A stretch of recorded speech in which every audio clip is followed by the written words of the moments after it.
And after 40 years, the Olde Holyoke Development Corporation has become OneHolyoke Community Development Corporation.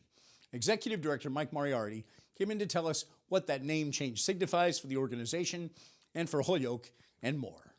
So a couple of things happened. I became the executive director 3 years ago after the 40-year tenure of Richard Corshane, and there were a lot of opportunities to look at what the community development field is all about in a different way than Richard's very successful leadership under the previous 40 years. And one of the main messages was that the successful CDCs don't focus exclusively on housing. They really look at being change agents in the neighborhoods that they serve. And I've perceived it as my job to understand what that can mean for Holyoke, deliver it for Holyoke, and deliver it in a way that really makes the toughest neighborhoods of Holyoke better places for kids to grow up in and families to live in. And I gather the addition specifically of the word community also has some real significance. Serves two purposes. So we want the CDC right in the name, speaking to our staff, speaking to city officials and city activists and city just residents to know that you've got a CDC in town. And where you may have seen in places like Dorchester and Lawrence and other neighborhoods of Boston that a strong CDC has made a real difference, we're here, we're ready to serve. If you have a great idea, we want to hear about it. And so we have to be thought of that way. Great to put it right in the name. Also sends the message to the stakeholders in our organization, we're changing, we're expanding the work that we're doing. Please embrace it, please understand it, and if you're looking at it when you walk in the door every day, that certainly helps to make that a truism. And let's remind folks, we're looking to the future, and that's what we're here to mainly talk about, but it's an amazing history. I mean, many homes built in the flats, which is where the first focus was, homes rehabbed, grants for homes to be rehabbed, done some amazing things to improve the quality of life and the quality of housing stock and more in the city. That's right. Changing our name does not mean throwing away our legacy. It's been a very important part of Holyoke's history in the last 40 years, especially in the flats. We infilled an area that would have been absolutely devastated and vacant without our work. And we did it in the way that I think made the strongest difference for the residents of the flats. We created home ownership. It is one of the most effective forms of asset building and community building to have someone with a vested interest in their home and in probably the most valuable asset they're going to have in their life right in the neighborhood that needs the improvement. So we've done that over 160 times over.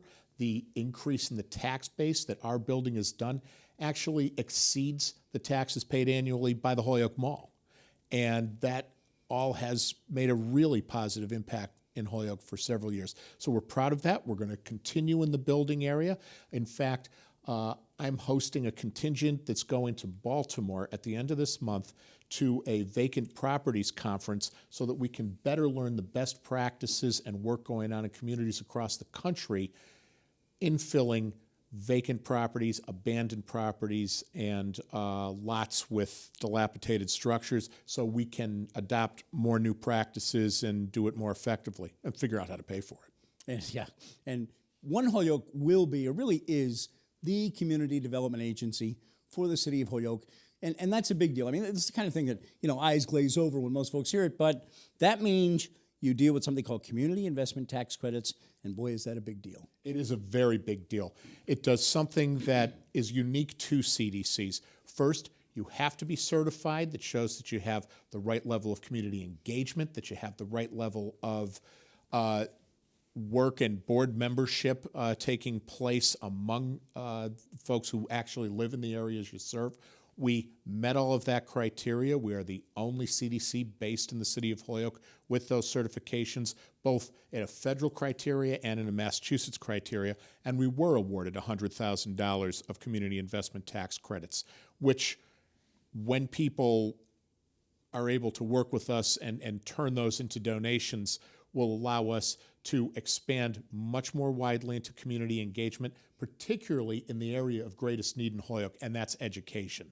We have a community investment plan that we had to submit to get these credits. that is called Learning in Place. And the idea is to look at the domains of need that families with children from age birth to 8 have to be successful in their home, successful in school, and to help mitigate the challenges of poverty and neighborhood issues that make it difficult for families in poverty. And really, we borrowed that idea from the housing field. In senior housing, there's an idea called aging in place. It's in the owner's interest to keep those people in the senior housing there healthy and active and well as long as possible. You get less turnover, you have fewer problems. Let's apply those same principles to families with young children that often have trouble maintaining housing, often have trouble engaging the services, and often have trouble doing for their children what a lot of us take for granted because we've got the means and the time and the mentorship and networks that make it happen. We can help provide that. It occurs to me, too, that you as executive director of this organization are kind of uniquely placed because you've been a teacher before you became an attorney and got into development. You've served on the Holyoke School Committee. Correct. A few months ago, Governor Baker named you to the State Board for Elementary and Secondary Education. Right. Of course, a group that's very much involved in the whole Holyoke schools receivership and what's going to be the future of those schools. To put together something like Learning in Place to make sure housing is good, but in the housing that there's a provision to get the kids up to and maybe a little bit beyond speed before they're even in school. What a unique situation that creates. You know, I think whenever you take a new role and change a career, you're always going to bring the work you did before with you. It's always been about education for me. I really feel it's the most important public service that is provided in any community, and I've always been engaged in it, starting when I was a social studies teacher at the Peck Junior High School and continuing to this day. And it's work I have a passion for, and so, of course, you bring that into your day job. And what's more, it gives me the insight as to how deep the need is and what's going on in other communities like Lawrence, also in receivership, very similar community to Holyoke, where they have some really exciting, innovative things going on with the CDC located in their community and their receiver. So I don't even have to make anything up new. I can just look at best practices and copy them. That position I have with the state helps me get better access to that information. People return phone calls from Lawrence pretty quickly, which is nice. And hopefully we deliver for Holyoke some of the benefits that Lawrence has seen. And also try to head off if there are issues and problems that come up. So, Mike, if we could pull a Rip Van Winkle, close our eyes, open them 20 years from now, envision what Holyoke's going to be like. What do you see? What do you think your city has the potential to be a couple of decades from now? So there's a lot of energy, there's a lot of youth in the city of Holyoke, and I think as these folks come along, if we can bring in some additional jobs, some economic redevelopment, then you're going to see more of those young people staying. You're going to see a great energy. You're going to see neighborhoods like South Holyoke and the Flats and Churchill turning into stronger neighborhoods for people to raise a kid. And you're going to see schools where all of our elementary schools teach most of their third graders how to read. That's the big missing gap right now. And I truly believe, much sooner than 20 years from now, that's no longer going to be the case. And Holyoke will be at a positive trajectory from that point forward. Mike Moriarty, OneHolyoke Community Development Corporation. Good luck with the new name and the new mission, and thanks for coming in. Thank you very much. Pleasure to be here.